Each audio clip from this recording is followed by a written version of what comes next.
Good morning, everybody. Thank you for joining us for this week's Small Business Boot Camp. It's Tuesday, April 12th. I'm Robert Theobald, Small Business Ombudsman and Vice President of Small Business Services at the Arizona Commerce Authority, and we're glad to have everybody with us today. As we like to do, we like to start by thanking all of our community partners for their time, their effort, their expertise. We could not do these sessions without them. These two slides, just a sample of all the 120 plus community partners that help with the boot camps. Those not familiar with the boot camps are designed to help small businesses prepare, plan, and grow as we move forward. It's a statewide initiative supported by all of our community partners. And not only is it our Tuesday morning webinar, we do have some special sessions we do. And then it also has a content library component and a series of workshops that we are doing with our community partners. So let's talk about the content library. Over the last 2 years, we've been recording all of our bootcamp sessions, and we have them posted on our website. And this has created a content library with over 200 recorded sessions, recorded webinars and presentations that you can access whenever you want and wherever you are to help review that material, download the slide decks, and gain that insight and information. It's a great resource available to everyone. Also on there, as you can see on the slide here, you can sort by different categories. There's 7 different categories you can sort by to find the webinars that are best going to help you with the information you're looking for. Also want to mention some of the ACA's other programs that help support small business. We have our small business services, our workforce, and our Arizona MEP. These 3 divisions help support small businesses as you look to grow and develop your businesses. Additionally, we have our small business checklist, and this is for those entrepreneurs who are looking to start their business or expand their businesses into new areas. And the checklist can help you identify the commonly requested licensing, registration, and compliance requirements at the local, state, and federal levels. You can also find information on business planning and development and marketing and other resources as part of that checklist program. You'll also find on there for very quick information, you can utilize our virtual assistant, Sally. Sally stands for State and Local Licensing Information. And it's a great tool as well, our little virtual assistant, Sally. With that, we want to look at some of our upcoming sessions. So we've got some great sessions coming up in the next few weeks. Next Tuesday, we have how to build and monitor your business credit score. And then the following Tuesday, at the end of the month, we have how to produce quality marketing videos with Financial Potion. They've been on with us before. They do a great job. I'd encourage everyone to attend that and see how videos can help your business. And then we have a special session on Thursday, April 28th at 9 a.m.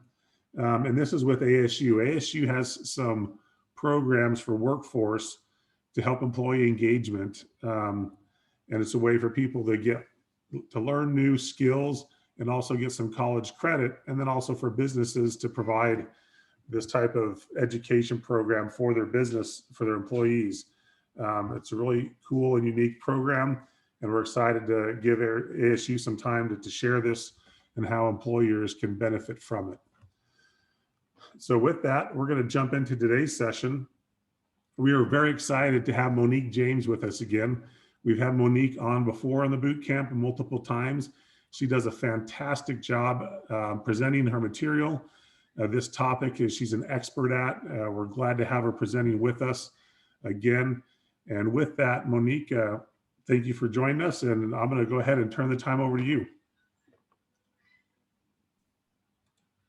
All righty. Thank you, Robert. Good morning, everybody. Say hey in the chat while I get my slides pulled up so we can jump right into this conversation about marketing to the right customer. I would love to know where you all are tuning in from. I'm certain everybody's in Arizona, but I'm just curious where. I'm in Sierra Vista right now, so I'm always interested in where everybody else lives because a lot of people in Arizona really don't know that Sierra Vista exists. I don't take it personally though, it's fine. All right, so let's jump into this chat. I'm looking forward to being here with you. So we're going to talk today about marketing to the right customer. And my job, my goal, my hope and intention for you in this chat is that you will learn the steps, the process for how to get clear on the right customer for your offer. So you can focus on that person and ignore everybody else. We have limited time in our days. We're already busy with our businesses. So I want to make sure that you are not wasting time or spending time in places that will not bring you a return on your investment. I do want you all to know that this is interactive. As you can probably already tell, I'm very high energy.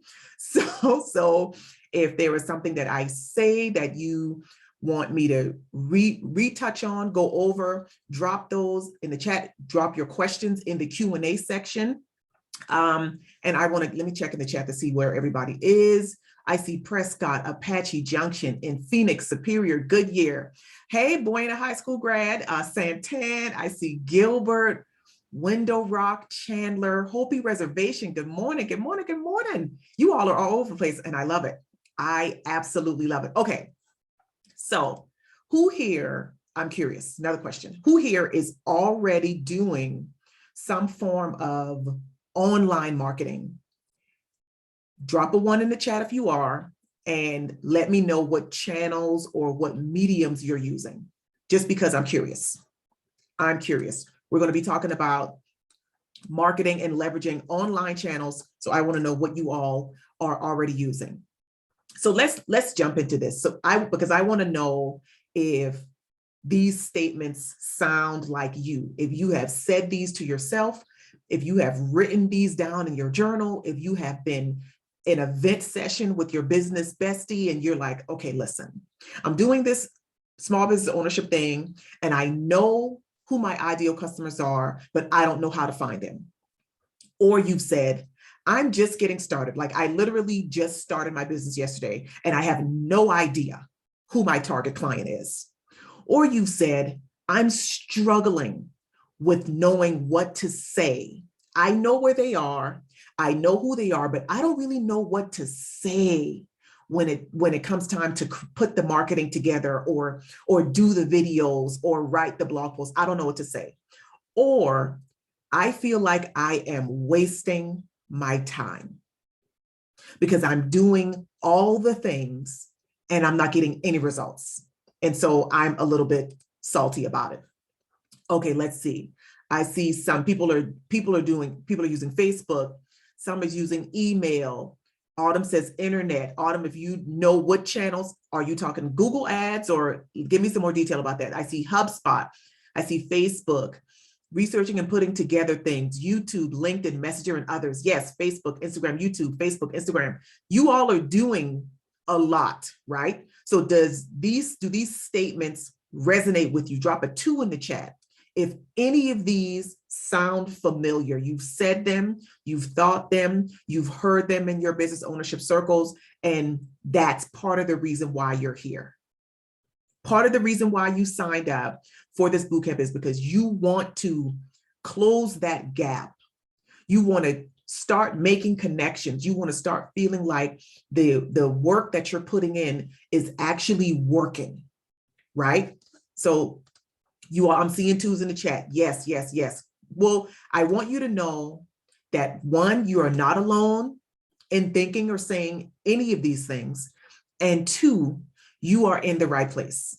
My intention is that you are going to learn how to solve some of these problems on your own. We're going to empower you to help you overcome some of these obstacles. But before we jump into the meat of it, allow me to introduce myself. So my name is Moniek James, and I am a master content strategist, which basically means I've been doing content strategy for more than 10 years. And my company, Renegade Creative Media Group, primarily works with service-based business and brand owners, and we help them get clear on their content strategy so they can use those marketing messages to build awareness, to establish credibility, and to get paid, because that's why we're all here. I have been doing content development and strategy in some shape, form, or fashion since about 2011. And when I say content, I essentially mean the core ingredient of every form of marketing. I don't care what type of marketing you do, whether you're advertising in a newspaper, whether you're writing blog posts, you're doing YouTube, you're sending emails, whatever it is that you are doing, you need to know what you will say in those things. And that is your content. I believe content is one of the most powerful forms of conversion that we can do, especially in this online space, because it allows us to sell without selling, so to speak. It allows us to create conversations that our audience is interested in. And so when that person stops to say, I want to know more, that then becomes your opportunity where you literally are just offering what it is that you have to sell, because the world needs what you have to offer. Your audience, your customers, they need it. You know they need it, but it's your job to create the content that helps them recognize they want it. People don't buy what they need, they buy what they want.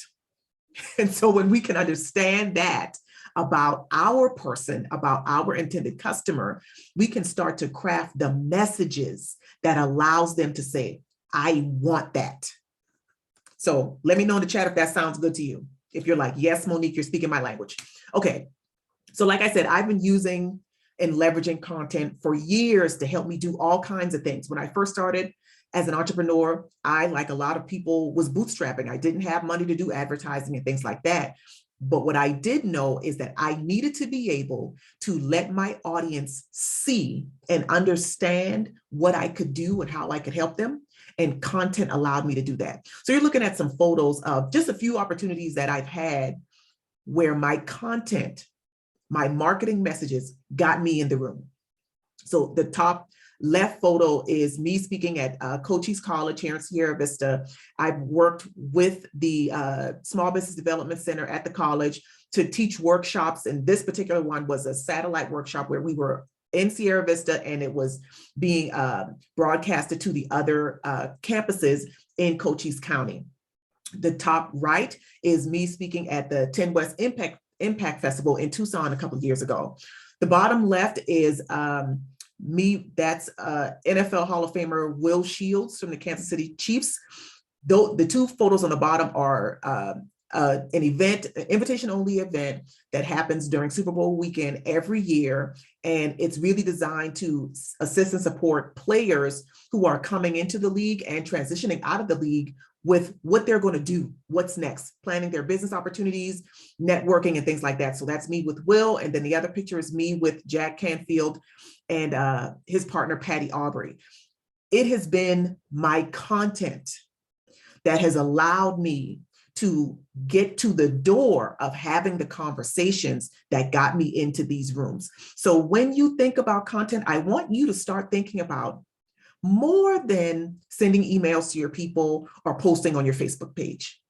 I want you to think about how you can leverage your content to establish credibility for you as an expert, for you as a speaker, for you as a solution provider in any number of ways, because it literally, you can write your own ticket when you are clear on those marketing messages. Your marketing works. It works for you. It does what it's supposed to do when you are focused on the right customer. And this is kind of difficult to do these days because there are so many channels and so many options and so many people online, right? The key here is to make sure that you are not spending all of your efforts talking to the wrong person, because that is a recipe for frustration, for disappointment, for confusion, for overwhelm, for all of the things that have us questioning why we started this business in the first place. And I don't want that for you. So that's why we're here. So here's the question. And I would love for you, if you're comfortable sharing in the chat, how much do you know about your intended customer? What do you know? I'm willing to bet you probably know their age, maybe you know where they live, especially if your offer is something that is location specific, then they're probably in your area. What details? How much do you know about the people who you intend to sell to? While you all drop that in the chat, I'm going to take a sip. And I do want to remind you, the Q&A is open. So drop your questions if you have them in the Q&A. And I am monitoring it, so I'll make sure that it doesn't get missed. Tony says, I know what they do and how my service can help them. Tony, what do you do? I'm just nosy. Who else? Anybody else? Voice over. Oh, nice. That's interesting.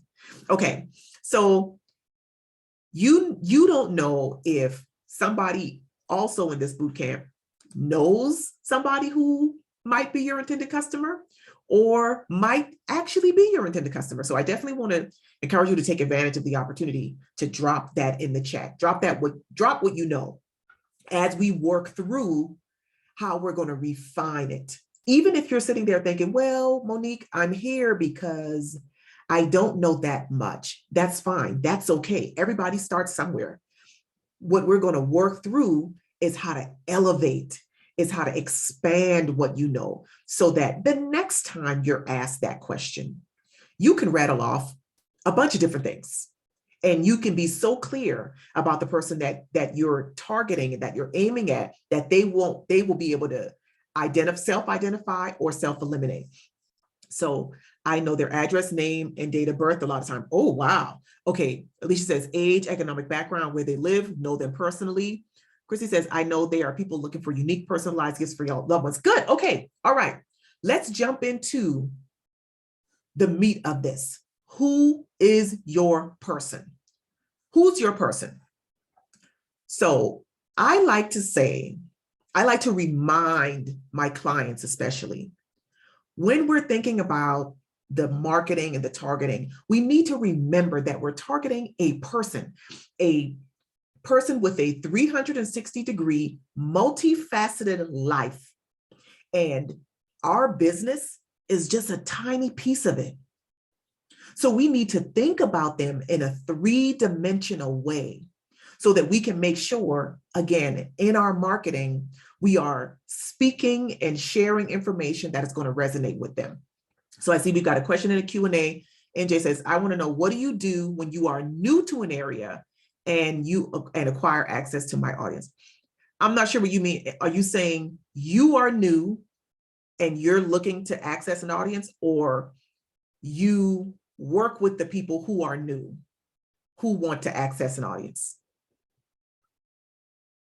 You're new.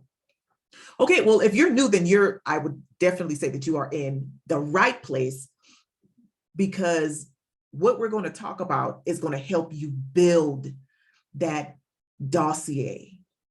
We're going to use a real fancy word, y'all. We're going to build the dossier for your intended customer or customers, because you may have more than one.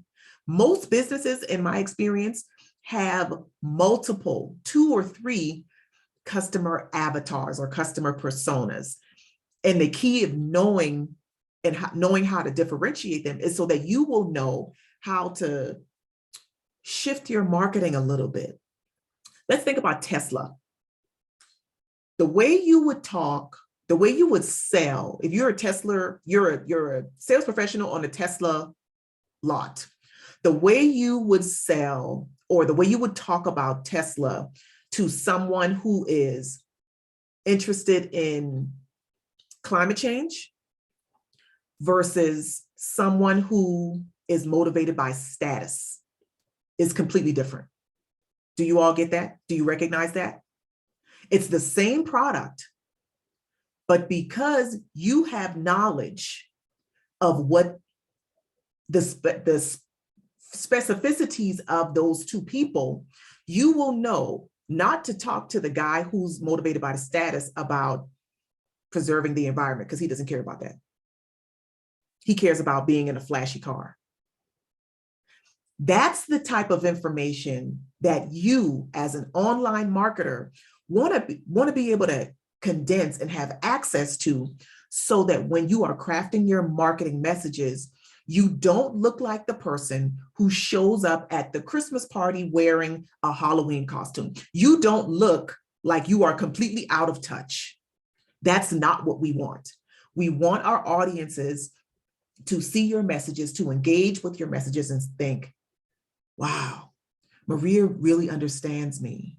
I'm going to sign up for her newsletter.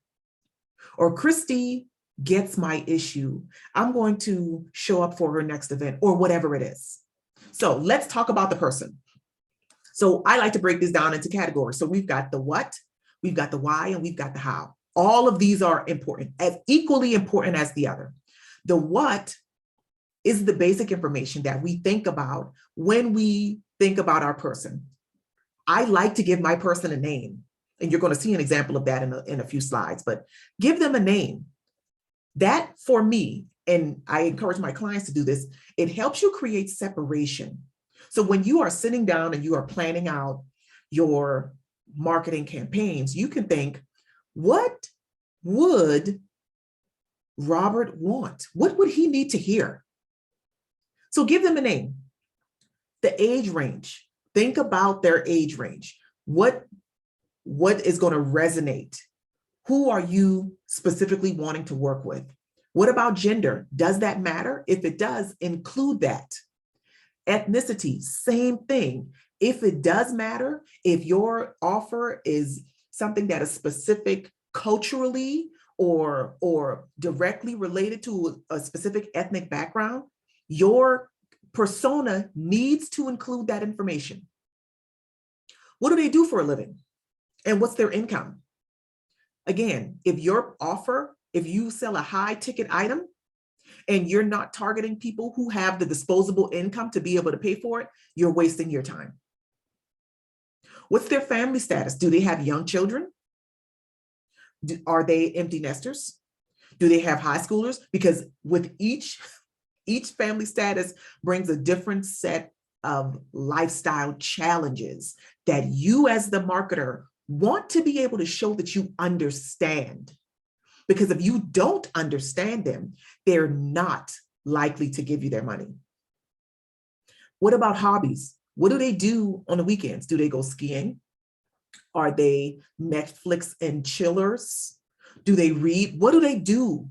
You want to think about the entirety, the complete blueprint of their lives, because your marketing, you get a little tiny piece of the channel that they use in a few seconds to create something or to share something that could potentially capture their attention. So that's the what.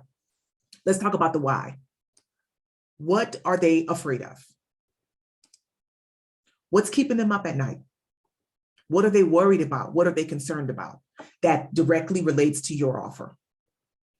When I think about one of my customer avatars, I know that my customer is afraid of being irrelevant online.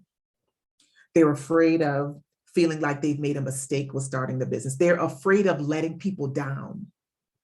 All of this is wrapped up in not knowing how to craft the right marketing messages.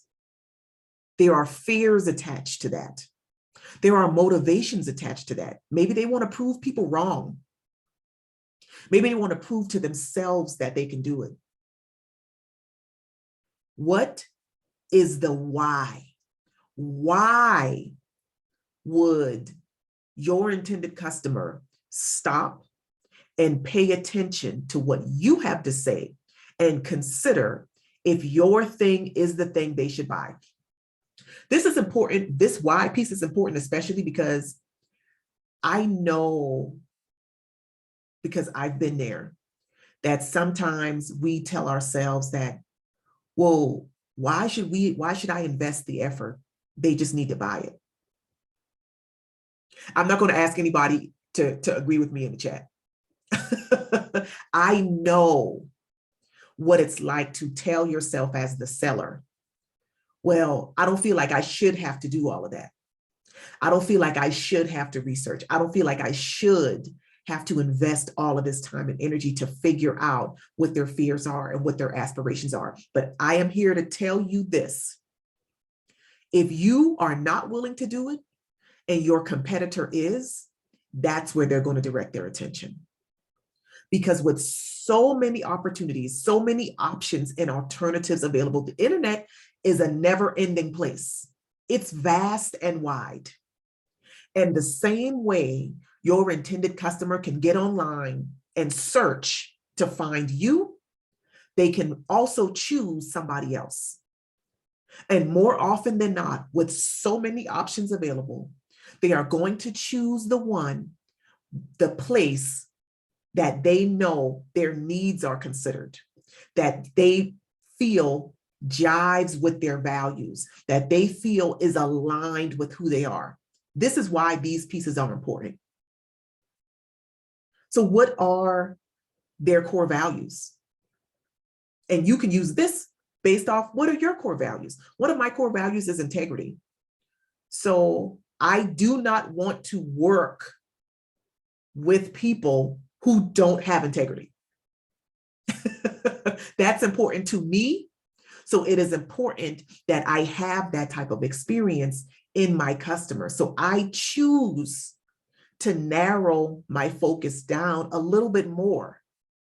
I don't want to have the type of experience with the client who would lie. Think about what matters to you. And you can, as the business owner, say, this is important to me, and I reserve the right to only serve the people who match that. Last piece, what are their motivations? What are they motivated by? Are they motivated by efficiency? Are they motivated by freedom? Are they motivated by peace of mind? What are they motivated by? Because those are all of the things that are happening in their minds when they're thinking about where to spend their money. And if you don't understand that, then you will miss them every time. The third piece is the how. What is your intended customer's preferred method of receiving information and processing information? Because if your intended customer does not get the phone book, what sense does it make for you to have your advertising there? But if you don't know that about them, then you won't know where to invest your efforts. That's why this piece is important. That's why this piece is important. So I'm looking in the chat to make sure I haven't missed anything. Let me see if there's nothing in the Q&A. Okay, good. All right. My thoughts are, when I complete the above portion, then people would like me to work or to be paid under market value.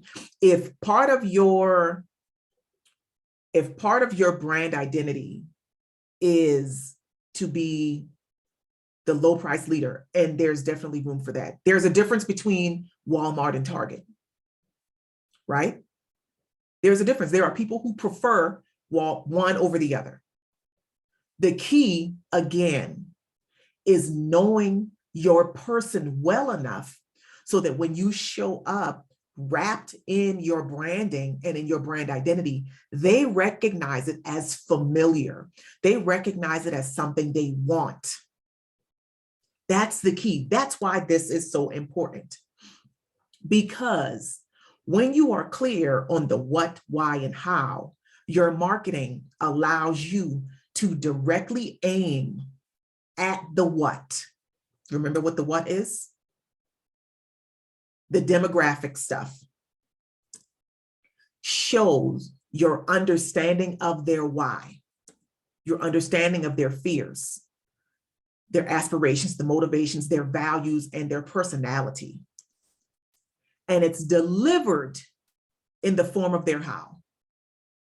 On the channels that they use, in the mediums that they prefer. Are you all with me? Let me know in the chat. Drop your questions if you have them. Because I understand this is a lot. It's a lot to take in. I get it. And it's worth it. because in this vast online world that we live in, if you are unable to capture attention, you've got to capture their attention first.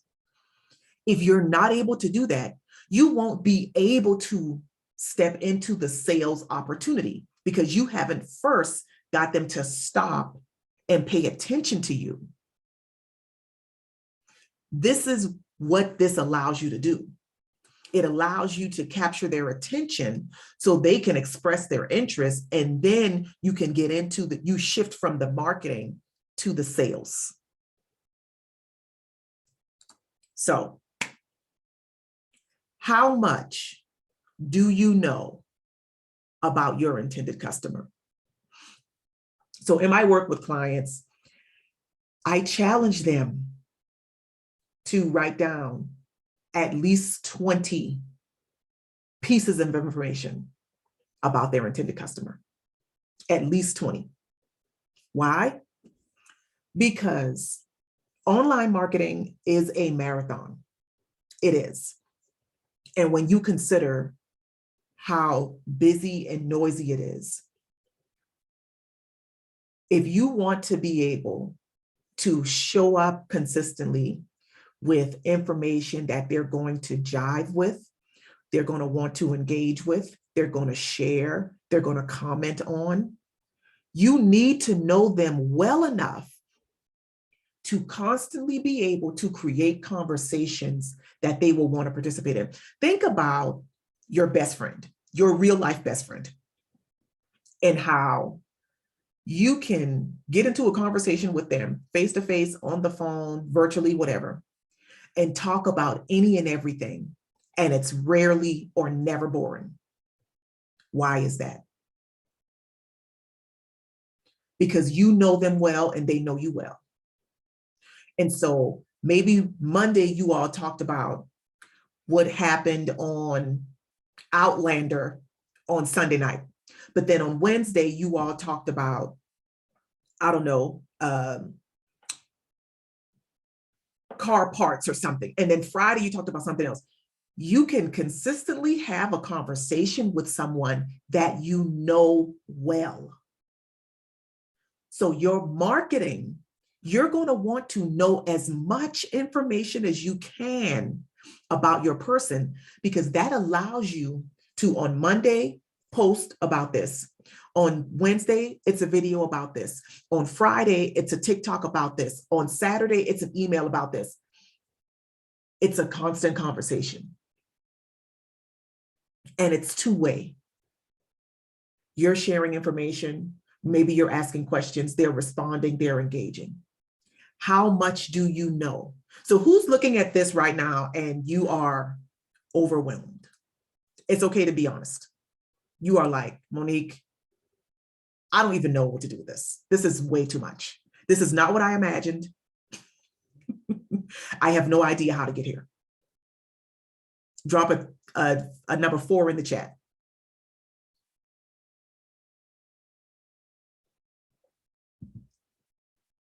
Okay, I'm seeing some 4s. Good. First of all, thank you for your honesty and your transparency. I appreciate that. I appreciate that. And I want to talk about how this profile of Roland came to be. So first, you can see it's divided into sections. So we've got the top section with Roland's what, essentially. You can see we've got the ethnicity listed, and Roland could be Caucasian, he could be Hispanic, he could also be African American. Essentially, Roland could be any ethnicity. It does, in this case, it doesn't matter. We see his age range. That's important because, again, when we're talking to Roland about our offer, we want to make sure that we're using language that he resonates with. We're not going to be talking to Roland like we would talk to a millennial, because he's not that. We see Roland's married, we see his family status, we see what he does for a living. The middle section talks a lot about Roland's lifestyle, his day-to-day lifestyle. This piece is important because, again, when we are sitting down, and this actually is a version of an avatar that I did for a client who sells services like business development type services for new and aspiring business owners. So when we know what's going on in Roland's lifestyle, that middle section, the numbered section, we have a variety of ways to talk about our offer that will pique Roland's interest. If we see Jack Welch in the news or something about Jack Welch's estate, maybe we're going to pop that on our Facebook page. If we, with the whole conversations about the great resignation and the great realization with the pandemic, we can talk about that because number 5 says Roland wants to leave his job, but he's worried about being perceived as a dreamer by his friends. Like the fact that we know all of this, we've condensed all of this information about Roland, gives us unlimited ways to keep pulling him into the conversation with us. And we're able to say things in a way, use tiny and mighty words that are going to yank at Roland's heartstrings or pull or poke at his frustrations or his motivations or even his fears, so that he can know that, those people understand what I'm going through. So I'm going to do whatever it is they're asking me to do. The bottom portion, the deepest desire portion, is important because, again, when we're in the conversation, and I prefer to use the word conversation because that's what marketing is. It is a conversation. When we're in the conversation with Roland and we're asking him to take action, we're asking him to buy, to sign up, to enroll, to whatever. We want him to know that we understand him. We want him to know that even if he sees our competitors' content before or after hours, he's going to come back to us because he knows that we get it. We know that he feels like he has something to prove. We know that he wants to invest in his personal development because he wants to grow.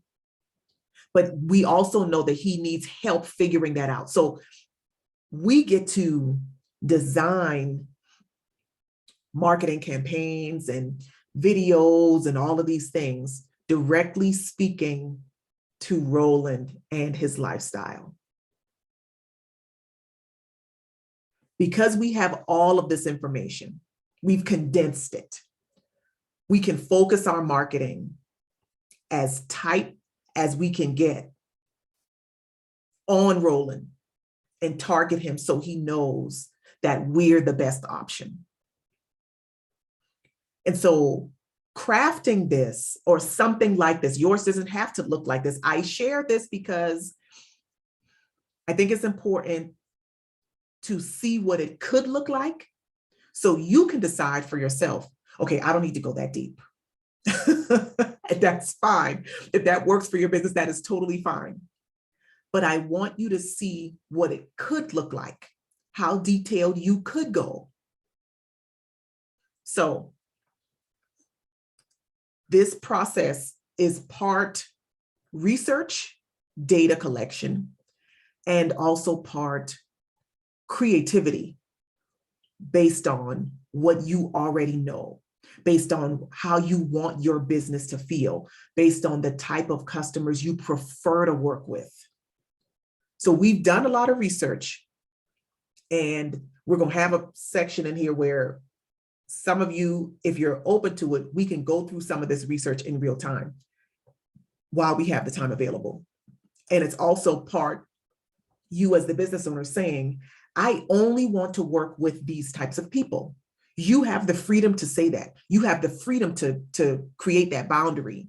And then you design your avatar, your persona, to include that information. After you've built your persona and you're using that information to guide your marketing, pay attention to the feedback that you're getting. The feedback is going to tell you if you're on the right track or not. The feedback is going to let you know where you might have room to tweak. And not that your avatar is wrong, but maybe that your avatar could be expanded. Maybe you were targeting Roland, but your feedback is letting you know that it's actually Rhonda because it's a woman. You're getting comments, you're getting engagements from women more so than men. So that's what the feedback helps you do. It helps you figure out where there are areas where you could make small tweaks to move you closer to the results that you want. So these are some examples of comments from my Instagram. Things that people will say. Not that I always ask for comments, but again, when you know your person well, you can say words in a way that you know are going to snatch their attention, or going to tug at their heartstrings. Anybody who's in this bootcamp right now that has children understands what I mean. You can say things in a way that you know are going to turn their heads.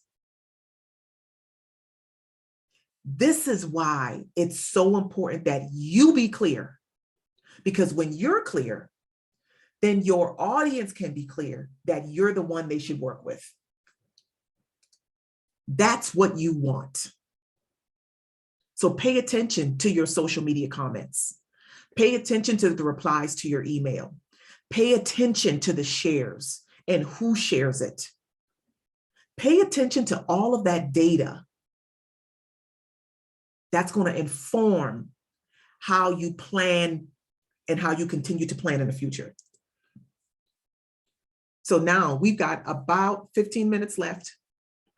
I want to open the floor to people who have questions, want to see an example of how to do this, how to apply it for your specific business. The floor is open. Who's up? I'm ready. And we can bring somebody onto the camera if you want. If you want to raise your hand, and I will bring you on to allow you to talk. Make it much easier.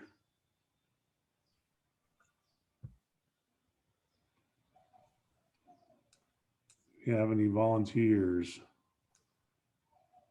or just post in the chat, I want to speak. Yeah, if you want to drop the question in the Q&A, that's fine. If you want to come on camera, that's fine too. And if nobody has questions, then that just means I did such an amazing job that you all are just stunned into silence, and I will just receive that. Right, someone raised their hand. Let me find you on there. Oh, here we go.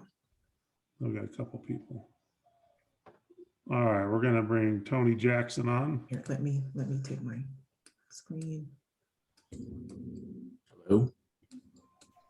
Hi, Tony. Hi, how's it going? Pretty good. How are you? Doing all right. Doing all right. Living the dream on Tuesday morning. Okay, so let's get into it. What's your question? So really the question is, like, I put out content every once in a while. I do cold emails to people to, I look for, video content creators, right, who are looking for a voice to apply to their video, to make it sound professional, to make it sound like they're a bigger business than they may be, or they're just looking for a particular sound. But I guess for me, part of it is trying to figure out, like, how to, I send my demos out to people, and people say, okay, great, we'll keep you on file. I guess for me, sometimes the doubt comes in about how to say, okay, you've heard me, you like what I do. How do I take that call to action to say, hey, when your video or whatever your content is ready to produce, come to me, right? I don't know if I made that question clear, because I don't know if I'm clear about the question. Well, I think, answer me this. Are you saying the cold emails are at least getting you a, hey, we hear what you're doing, we'll put it on file, but you never hear back? Yeah, I mean, Right there. sometimes that's part of the thing. So I'll send out emails to different cities everywhere, and I might get one or two replies, which is really all I can ask for, right? And they'll say, "Hey, thanks for this. It sounds great. We'll keep you on file." And that's usually what happens. And then I usually don't hear from them, which is, I understand that's going to be the case. It's a matter of being at the right place at the right time for when they're ready to actually employ you for your service. But I guess part of it for me is questioning how to stay top of mind without directly selling to these people, right? And say, hey, here I am. I do this. I do voiceover work. Don't forget about me, without actually saying, hey, don't forget about me. Okay. What if, because I'm wondering if maybe for some of those businesses, they already recognize the value of what it is that you do, but they might not be quite clear on what you could do for them. One thing that has worked for my agency when we're looking for like social media clients, and if we do cold emails, is we will send them 2 sample posts that they can use. Like, we just did it. So now it's the cold outreach, but we've made the cold outreach specific to them. Is there a way that you could craft a demo that is super specific, and maybe it's just like 10 seconds, something really short, but that lets them already see their business employing your services, so that for them, it kind of is like, oh yeah, we definitely need this. This guy sounds great saying our business name. Like, what if there's a way, again, you want to make it so that it's something that you have the bandwidth to do, but also not giving all of your services away. So I would definitely lean toward making it super short. Maybe it's where some intro music, you're saying the business name and the slogan, and that might be just something you could just find online, look on their website, and then you send that. This is what I do. I can do your promo videos, your blog, whatever your spiel is, but they leave with something that is very specific to them, that they're not going to forget. Monique, can I tell you, maybe I am on the right track, because I've done that for a couple of local businesses, right? And it hasn't really gotten me anywhere, but they've heard me. It's just, again, maybe not the right place and the right time for it. I've done that, what we call spec projects, right? You do a little sample project for them, you send it to them, and they're like, oh, wow, this is great. Yeah, but not right now. So gotcha. I have done that before. I actually did it for Winnebago late last year, and they were like, wow, this sounds great. Not right now, but thank you. What time of year did you do it for Winnebago? Oh, it was probably spring, summer-ish last year. They had put out a little late, but that's good though. I love that because that was the next thing I was thinking about. If you think about the peak time for that business or for that industry, and you want to front load it so that maybe it's the quarter before. So if like spring, I don't know, spring might be peak, because that's peak travel time. People are, renting Winnebagos. So maybe it's January, it's Q1. Well, February maybe, because, January people are still recovering for the new year. But that's when if it's companies like Winnebago, you're sending that out then, because that's the time that they might be working on their marketing campaigns for the upcoming travel season. True. Okay, no, this is good. But I mean, I guess hearing you say that and giving me that suggestion tells me that maybe I'm not necessarily as far off track as I think I am. No, I think you're on it. It might just be, just a matter of you deciding, well, I only want to work with Winnebago, or people like Winnebago, and pin it down there so that you can learn their seasons and learn what works for them and when they're planning, and then you hit them during their planning time. All right. No, that's a great idea. I love that. Thank you so much. I appreciate that. You're so welcome. So welcome. Go Colts. Win high school. All right, let's bring on, we're going to allow Dick to talk. He is asking about it. Yeah, actually, Tony's question and the response of the little video answered mine. Mine revolves around efficiency. You don't have this ton of time in the world to handle 2,000 customers, and you want to make it go as far as your effort as far as it can. But thank you very much. Very good answer. All right. If only all questions could be like this, I didn't have to do anything. Thanks for that question, Dick. I'm glad it was helpful. All right, Monique, we got one in the chat. Okay. That, looks like Edsel posted in the chat.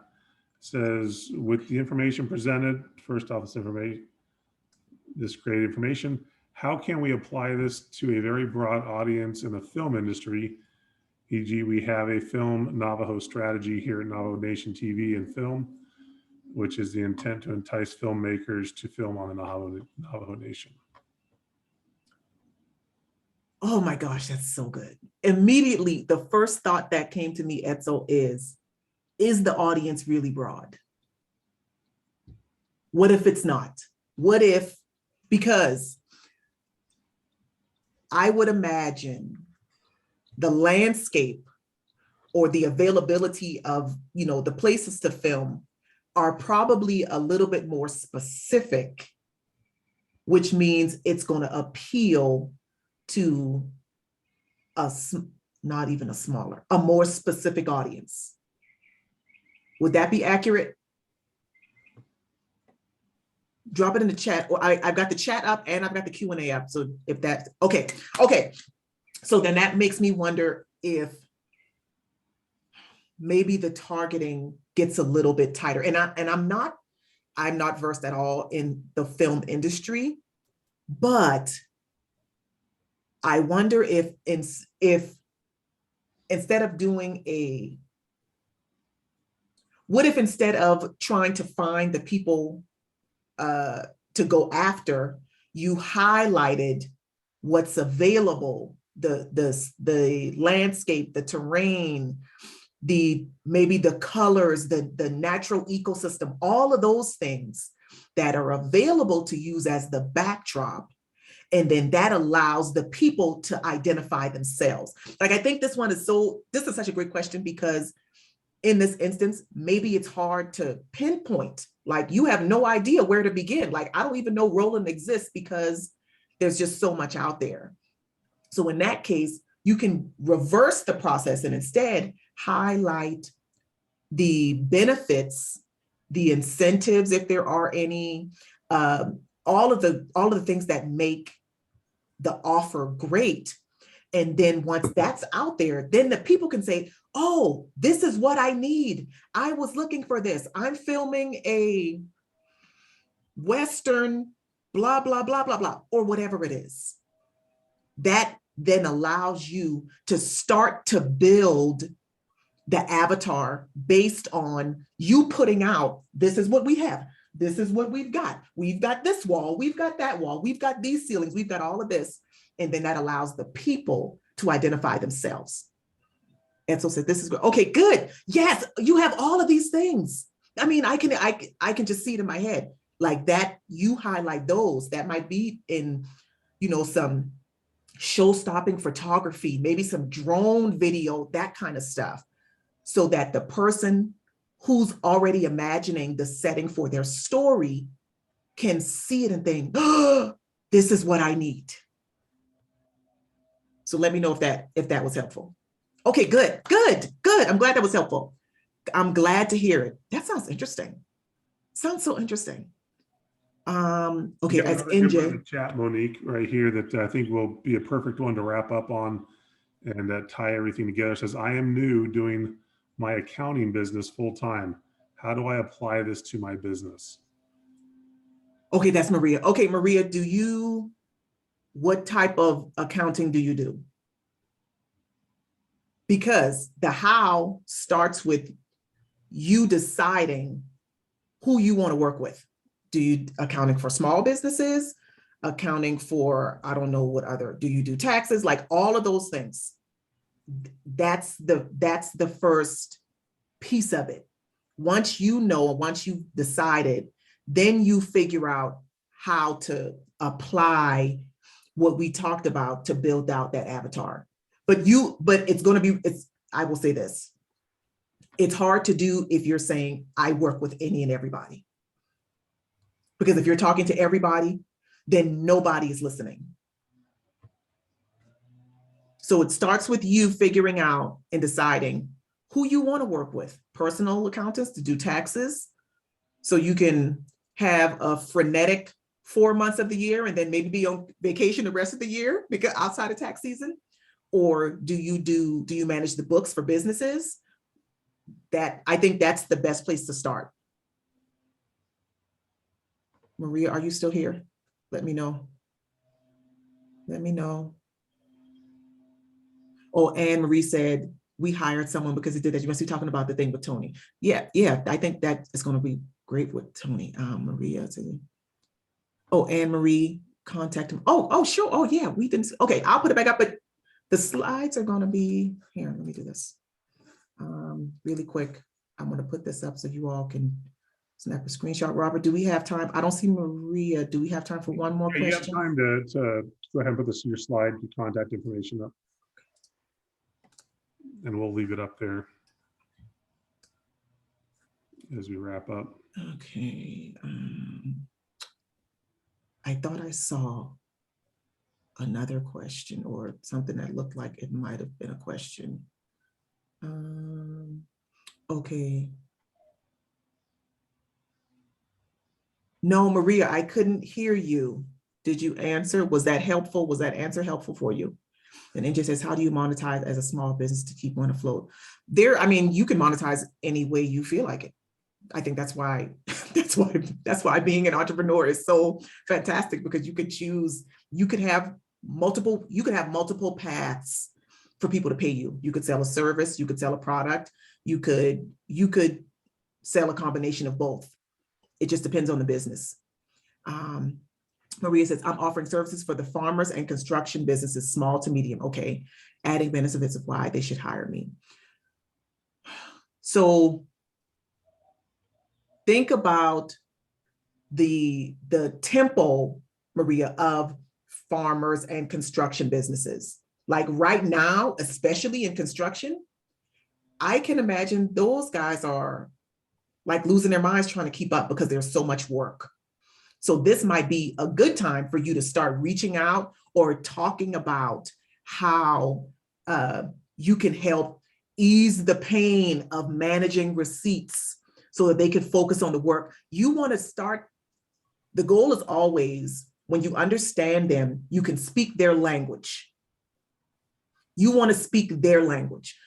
You don't want to, sometimes when we're inside the jar of our businesses, we think, well, I'm just going to talk about all of the training that I've had, and I'm going to say this, and it's going to be great because I'm a doctor.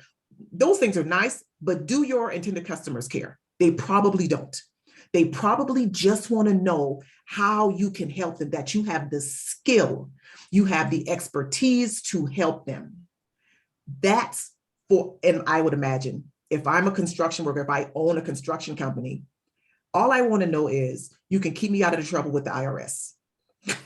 Like I can hand you my receipts on a weekly basis, or you will come by my office and pick them up, and I can just work on building houses or building whatever it is that I build. And again, knowing them, understanding them is going to help you with the words to say it in a way that they are going to resonate with. Say it in a way that they're going to say, yes, yes, yes, I need it. But it starts with understanding them. So I would start researching those types of businesses. I would even probably pick an avatar business, a farmer and a construction business, and use them as an avatar to build around to help you find more clients like them. That was a great way to wrap up. Go ahead and leave your contact information up there, Monique. Okay. With that too, is when you're looking at that specialized category, construction, farmers, there may be some specific accounting pain that they deal with. And if you can address that pain with them, you're more likely to get them to say, hey, let's look at this. Or some program they may not know of that the USDA may have that you can help them with as well. So great way to wrap this up. Great example to use. We want to thank everybody for participating. A great interaction on the chat with those that came on live to speak as well. We appreciate that. We appreciate the participation today. Hope you guys got great information out of this. It was beneficial for you. With that, we want to again thank Moniek for her time and her expertise. She's a great presenter, as I said, and does a wonderful job. With that, as we wrap up, we want to remind everybody to join us next Tuesday, 9 a.m. We will see you then. And until then, have a great week, and we'll talk to you soon. Thank you. Bye, everybody. Bye.